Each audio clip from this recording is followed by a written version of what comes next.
चलिए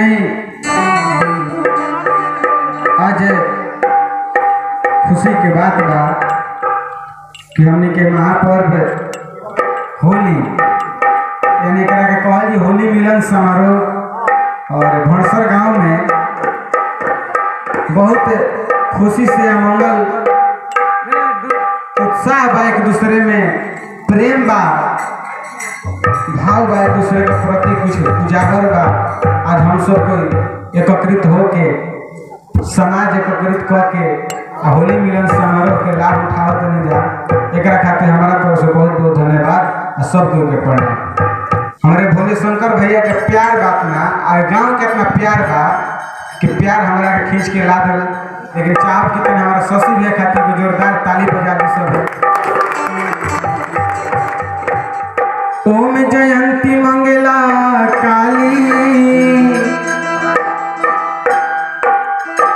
ओम जयंती मंगला काली, ओम जयंती मंगला काली, भद्र काली कपालिनी, दुर्गे क्षमा शिवा धात्री स्वाहा सदा नमस्ते।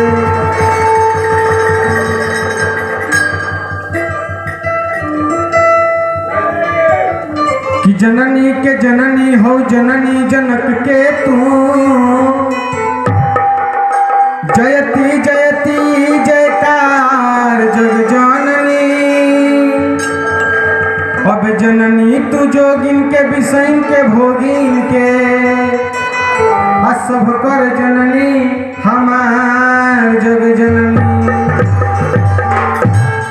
कि जननी होना जननी, कि जननी होना जननी, जोग जप तप करे। जननी न वेद हम गंवार जग जननी।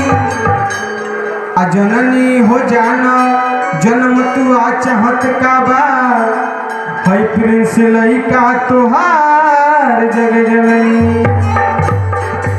चलिए लक्ष्मी जी के पूजा करो तो धन के प्राप्ति हो, और सरस्वती जी के पूजा करो तो विद्या के प्राप्ति हो। लेकिन हनुमान जी ऐसा देवता बानी, कुहा के पूजा करो तो सब चीजें के प्राप्ति हो।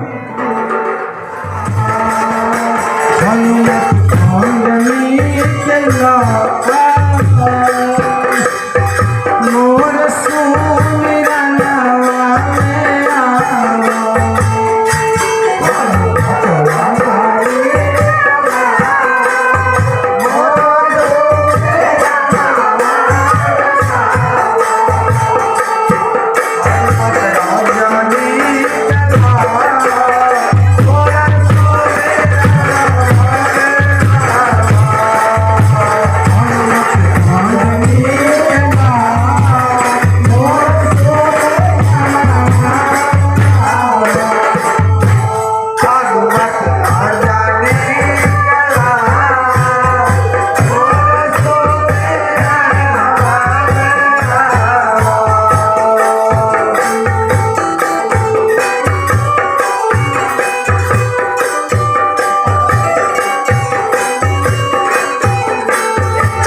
लक्ष्मण